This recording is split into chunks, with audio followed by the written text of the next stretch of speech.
What's up, guys? This is Josh Overby here again for Jovaverse video, and today I'm going to be bringing you what is actually the first wrestling related post for the channel, where I'll be discussing the recently released Lucha Underground show that you can find on El Rey Network. It's about 3 episodes in the bag right now, so basically what I'll be doing is just, I won't be going in depth into the episodes or anything like that, just giving you sort of a survey and explaining what I like about the show so far, what are some things I think need improvement, what I'd like to see, just my general thoughts on the show and where I think it's going and where I'd like to see it go. And right before I dig into that, I did just want to mention that if you've been following my blog, you probably recall that I mentioned my first wrestling related post would actually be about the upcoming WWE Survivor Series on November 23rd. Just know I didn't lie to you or anything. That review is still going to happen. I just completely forgot that Lucha Underground was debuting the week that I posted that, and I missed a solid 2.5 weeks of programming.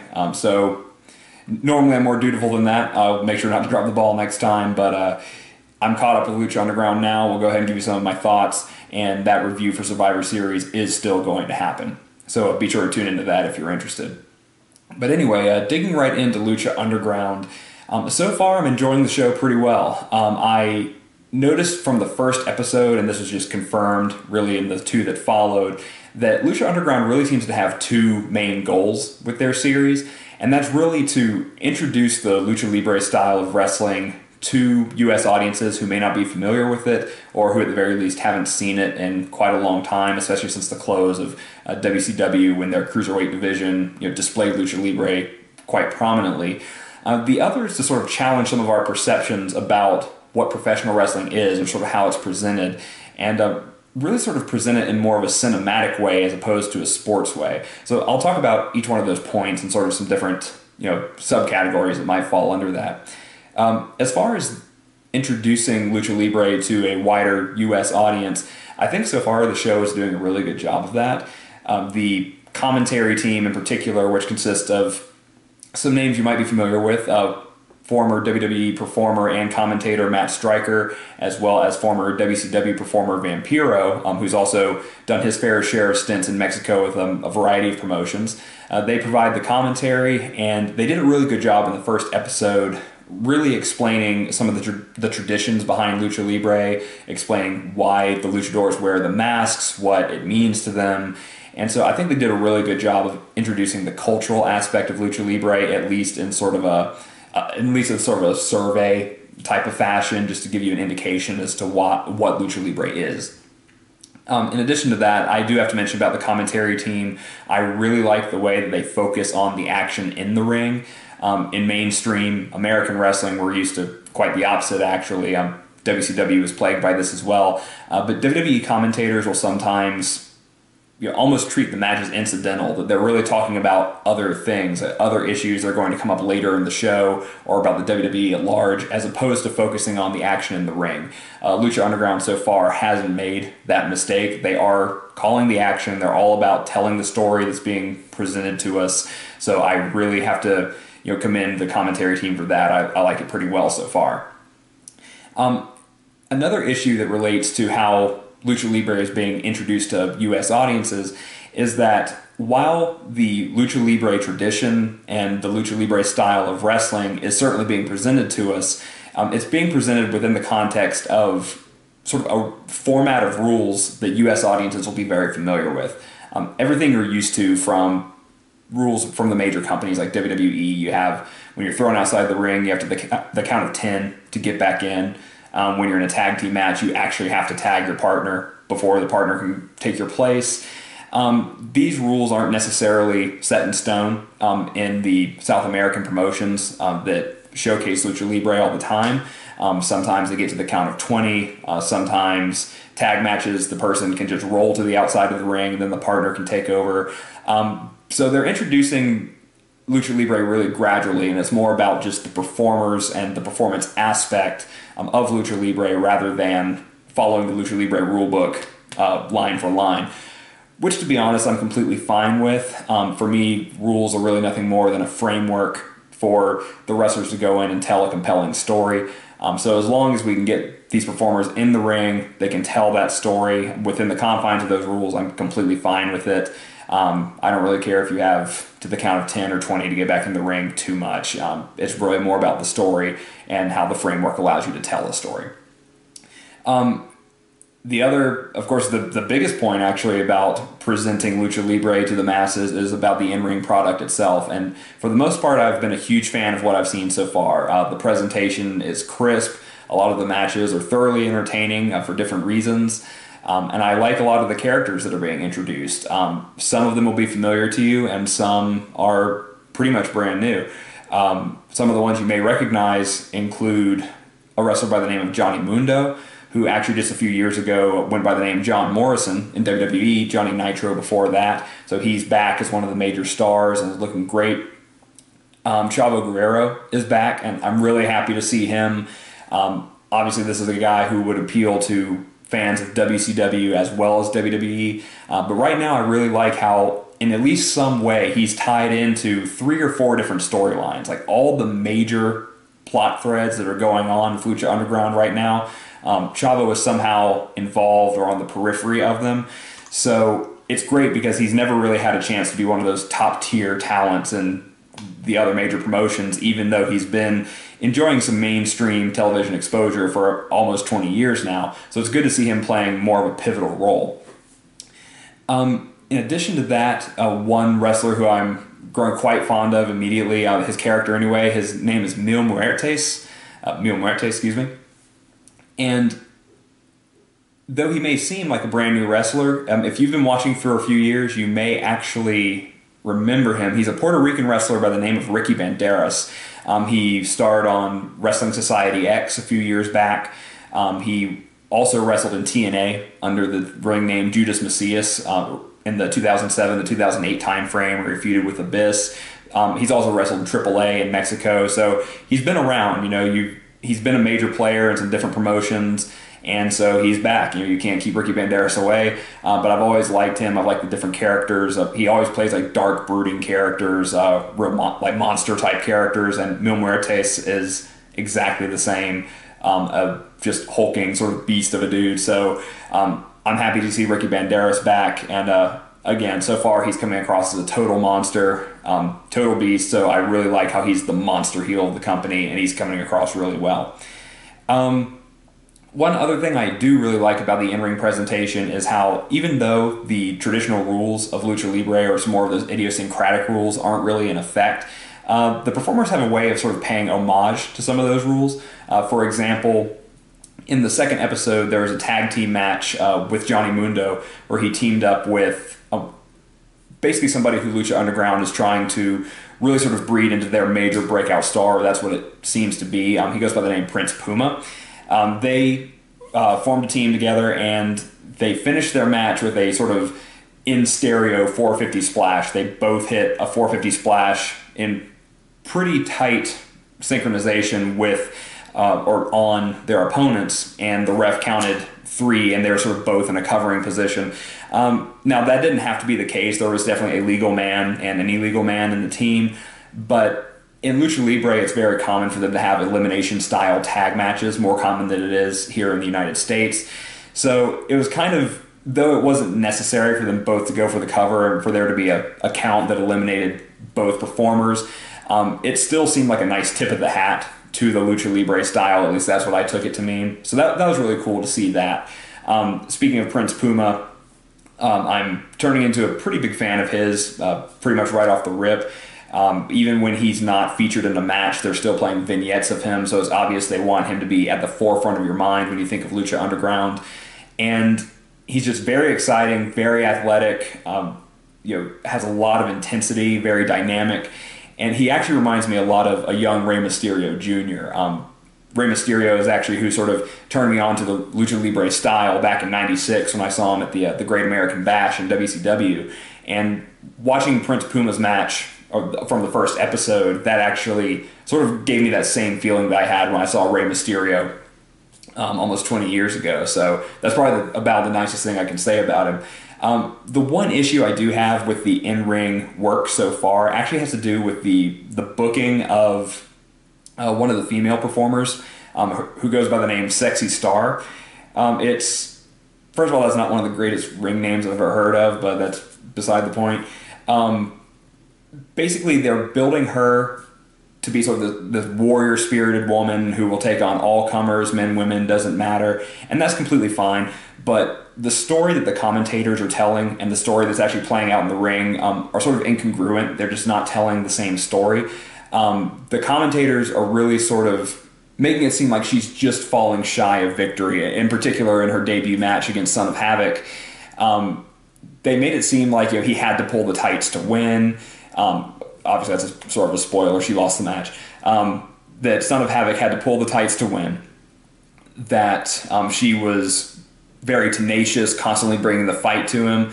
But the story just didn't really play out that way, in my opinion. It seemed much more like every time she tried to build a head of steam, Son of Havoc had an answer for it. The finish of the match was very definitive. He hits a backbreaker, hooks the leg, and while he does reach over and sort of grab the tights at about like the 1.5 mark, he doesn't really pull the tights or use them for leverage. It's pretty clear from the body language that there's no way Sexy Star is kicking out of that one. So I don't think she came across nearly as strong as they wanted her to. In fact, I think she actually looked kind of weak in that first match, which I do not believe was their intention. And they didn't really do her any favors, really, with the following week, where she teamed up with Chavo Guerrero against Son of Havoc and another female performer named Eva Lise in a mixed tag match. She did get the pinfall on Son of Havoc with sort of a victory roll type maneuver, but this was only after Chavo Guerrero hit his frog splash and then tagged her in so she could get the victory. Chavo more or less handed her the win. So I just don't think that what the commentators are telling us, what Sexy Star's vignettes are telling us, is really playing out in the ring. So I would like to see them sort of hone in on the in-ring storytelling and really sort of tighten up that booking a little bit, just to make it congruent. Excuse the computer noise, I don't know what it's doing. But in addition to that, one other thing I really do like is that heels are allowed to be heels in this company. And one of the ways that they do that, and this is going to sound maybe a little harsh, and it is sort of a spoiler as well, although professional wrestling moves quickly, so I don't really consider this a spoiler in the same way that I would consider it if I gave away the ending to a movie or something. But in the second episode, Chavo Guerrero turns heel. He lays out Blue Demon Jr. with a steel chair shot, and he also lays out Sexy Star, actually, with what seemed to be an unprotected headshot with the chair. It's pretty stiff. I sort of cringed a little bit when I saw it, and as did the audience, for that matter, which shows why it was effective. But I thought that was awesome that they went ahead and did that. Now, before anyone gets the wrong idea that I'm some sort of marginal advocate for criminal domestic violence, that's absolutely not the case. I'm just saying that what he did to Sexy Star as a storytelling tool just opens a lot of possibilities for him to get over as a true heel or villain in the company. Obviously, companies like TNA, like WWE, of course, they've cut out any sort of man against woman violence because obviously especially WWE, they're promoting their product to a younger audience. They don't want to send the wrong message, and I completely get that. But as the promoter for Lucha Underground, Dario Cueto, said in the opening speech, he's like, this isn't a company where children come to worship their heroes. This is where warriors come to fight. And they're sort of using an old school wrestling mentality, old school wrestling traits and tricks to get their talent over. And one of the ways to do that is just to allow your heels to do truly despicable things to get them over. And you could tell in the crowd reaction. When Chavo first laid out Blue Demon Jr., people booed. There were some jeers, but and the crowd was even somewhat sarcastically chanting, why Chavo, why? Which is the big question you always ask when a babyface turns heel. But when he laid out Sexy Star with that chair shot, you could hear a pin drop for a second or two. It was like nobody was expecting it, and when he got heat for that, it was a much more visceral kind of heat. You'll probably never see the kind of heat that we saw back in the 60s and 70s with guys like the Fabulous Freebirds or Dirty Dutch Mantel, because the business is exposed. People know that sort of the fix is in. So I don't think you'll ever see that sort of genuine animosity again, but you can definitely get more heat than what heels are typically allowed to in mainstream wrestling, and that's one of the ways to do it. So I was really happy to see that, just as far as telling the story about getting him over as a truly stab you in the back, out for himself, despicable kind of heel that we want to dislike. So I have to support it. Now, on to their second goal that I mentioned a little bit earlier, which is to present wrestling in a whole new way. I'll explain it like this. Anybody who's seen wrestling or watches wrestling currently, you know that basically what it's supposed to be is a simulated combat sport. The videography, therefore, it's very much in tune with what you see in mainstream sports. It's sort of that raw, just camcorder style where you capture the live footage. And even the backstage segments are like that as well. It's almost like a sports journalist has gotten backstage and is just filming what's going on back there with the athletes themselves. So they're taking a very different approach this time around, making it much more cinematic. It kind of makes sense. Some of the names that are behind this project, especially on the production side, include Mark Burnett, who's been behind several pretty successful reality shows, including Survivor, Shark Tank, The Voice, as well as Robert Rodriguez. Yeah, the Robert Rodriguez, the guy behind From Dusk Till Dawn, Machete, Once Upon a Time in Mexico, all of that. They're both behind this production. And so when we have these backstage segments in particular, instead of it seeming like sports videography being really raw, it's much more cinematic in its presentation. You have a particular kind of lighting, a kind of saturation to the actual film quality itself, quick cutaways, more dramatic acting. And the production comes across really well. I mean, definitely they look great. It feels like you're actually watching a deleted scene from Machete or something like that, especially given the storylines, which are kind of interesting in themselves. They really took that Lucha Underground ball and ran with it, because so far there isn't even a championship yet. It's all about competing for money, and the promoter, Dario Cueto, is sort of this real shady, like sort of underground boss kind of guy. And he's wheeling and dealing with other wrestlers backstage and saying, well, we're going to bring in this wrestler to make us some more money. The next thing you hear word on the street is these guys heard that you're bringing them in, so they're going to send their G-men over basically to settle things, but their G-men are actually just other wrestlers. And so it's a weird sort of organized crime syndicate and gang warfare kind of storyline that plays out by way of professional wrestling. So that's sort of an interesting alternate take on reality right there, but I prefer drop kicks to drive-bys, so I'll take it. My problem with this, though, even though it's done really well and I can't really knock it at all for the production value, it's clear care and money went into it, is that wrestling, even though people today understand that wrestling is scripted, it's choreographed, it's pre-planned, it's still presented as more of a sport in nature, to sort of maintain the illusion that what you're seeing is somewhat authentic. When you sort of promote it more cinematically this way, it really seems to take the entertainment in sports entertainment and run with it, to sort of almost acknowledge the fact that, yes, this is acting, this is a storyline, we're playing to a script.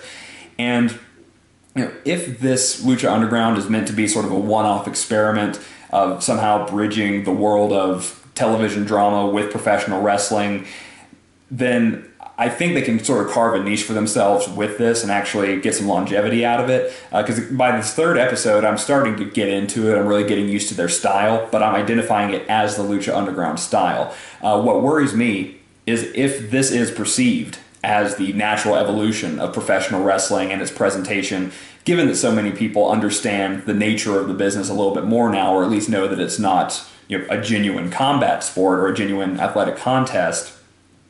I just don't want them to actually think this is the next natural step and that we're going to move into a more cinematic presentation across multiple promotions or some of the major promotions. For me personally, as an old school sort of diehard wrestling fan, I think it should always be presented as a sport, or at least predominantly as a sport. I wouldn't want to see really any other promotions take on this style. But again, in the experimental nature of Lucha Underground, I am getting used to it, and I think they do it really well. So if it stays confined to this promotion, I think it'll work. I just worry if there's any sort of implications to professional wrestling at large further down the road. One thing, though, is they do take the cinematic approach. This is one of my other critiques. They take the cinematic approach to the in-ring action as well, and it doesn't always work perhaps as well as they intended. It's clear they have a pretty large camera crew there. They're able to get many shots from every match, which is great, including kind of a cool little ceiling cam. So, when somebody goes for a pin, they sort of make their face, and you actually get a pretty close-up shot from the ceiling. Not that that's anything revolutionary, but I haven't seen it in wrestling before, so it's kind of cool to see that new just aspect of the action. But to sort of keep up with the cinematic style, you could really think of these wrestling matches as like action scenes. All the backstage segments are more like the plot or exposition, whereas the in-ring action are the action scenes that carry the plot forward, that link, plot point to plot point. But they're edited very much like Hollywood action scenes. The cuts are sort of frenetic, very quick and frantic, and kind of all over the place, which sometimes works, but on occasion it does work to the detriment of the match itself or the match's presentation. And what I mean by that is, with Lucha Libre in particular, there are several things that you're looking for, but Lucha Libre as a style is known for the athlete's acrobatic prowess, their almost gymnastic aptitude, their fluidity of motion in maneuvers and chains of maneuvers, and that's sort of the enjoyment of watching the luchadors. It's just how fluidly and that's all I can think of, just fluidly, just seamlessly, crisply they pull off these moves. So when you have a almost random seeming cut in the middle of one of these moves, like in the middle of flying head scissors, which happened in Blue Demon Jr. versus Chavo Guerrero, they cut away in the middle of the flying head scissors, which, while it's not the most technically demanding move in all of wrestling, it still takes fluidity to make it look good. So when they cut away, it sort of kills that moment for you and takes you out of really enjoying just how athletically gifted the performers are. It's not a persistent problem. I don't see it happening in every single match, but it does happen here and there. So I think the editing team just needs to be very careful moving forward, and just make sure that they are sort of accomplishing that cinema, TV, wrestling hybrid style they're going for, but at the same time editing it in such a way that it doesn't turn off wrestling purists who really want to see the in-ring action as it's meant to be seen, almost like they're seeing it live. So that's sort of the balance they need to maintain. Now, those are really my only criticisms of the show so far. I have to mention again, I love the in-ring action for the most part, with the exception of Sexy Star's booking. I like the characters, the presentation, and I'd be remiss if I didn't mention the main event from this past Wednesday, which was what I think is sort of more the pure lucha style when people think of Lucha Libre. It was a triple threat match between three performers from AAA down in Mexico. It was Drago, Pentagon Jr., and Phoenix. And it reminds me of actually one of Stone Cold Steve Austin's podcasts where he mentioned not understanding the psychology behind Lucha Libre. He figures there has to be one. He just doesn't understand it. And I don't really know if there is one. To me, if there is psychology in Lucha Libre matches of this nature, it's more or less just to put on the greatest acrobatic exhibition that you can. It's not so much about selling the story of the confrontation. But that being the case, this was an athletic clinic. They were doing some amazing things in this match, flying all over the place, springboards, moonsaults, missile drop kicks, you name it. An old school ECW style cross body block from the balcony to the floor. The wrestler Phoenix in particular pulled off what was either a triple or quadruple springboard arm drag, which I've never seen before, and it was sort of mind-blowing to see that. Again, not much ring psychology. That's an awful lot of effort to pull off an arm drag of all moves. But, not to mention all the opponent had to do when he has his arm held up is just do this number. And, he's effectively cut off the move. So again, it doesn't make the most sense from a wrestling psychology standpoint, but it definitely looks awesome. It looks fantastic, and it plays really well to the crowd. So I have to, give kudos to the performers in that match, because that was extremely entertaining and is almost like the picture-perfect definition of what you think of when you think of Lucha Libre. So definitely want to see more of that. So basically, as far as garnering my recommendation. Lucha Underground has certainly done it. I have some qualms with the presentation, as I've mentioned in detail, but overall I'm very happy with it. I think the in-ring action is great, the characters are great, and certainly they're only going to grow from here. So as long as they maintain this trajectory, it's going to be a very entertaining show and a good alternative source of professional wrestling to people who may not be completely into what TNA and WWE have to offer, especially in regard to the more kid-friendly format. So absolutely, go check it out. Other than that, that's about all I have for Lucha Underground. I'll probably release another video or so when if we have a pay-per-view. I heard they're planning pay-per-views and maybe special events. I'll keep doing that. But until then, hit me up with any questions you have or comment on the show. Go check out Lucha Underground. Tell me, do you think it's good? Do you support the new cinematic style, or are you like me and think it could be detrimental in the long run? Do you like the characters? Just let me know what you think. I'm always happy to talk about wrestling. That's a passion of mine for sure. So other than that, the Halloween video that I'm working on, obviously Halloween has passed, but I mean the review of the first Halloween movie should be up in the next couple of days. Next wrestling related post should be on November 24th, where I cover the WWE Survivor Series the night before. I'll go ahead and do the review that night, just upload it the next day, so be sure to tune in for that if you're interested. And I'll go ahead and include in the description below anything else you need for following me, as well as in this video.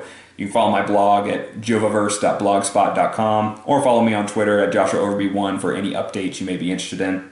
So, until next time, go ahead and take it easy, check out some wrestling, always keep watching wrestling, and, well, Viva Lucha Libre! Alright, see you next time, guys.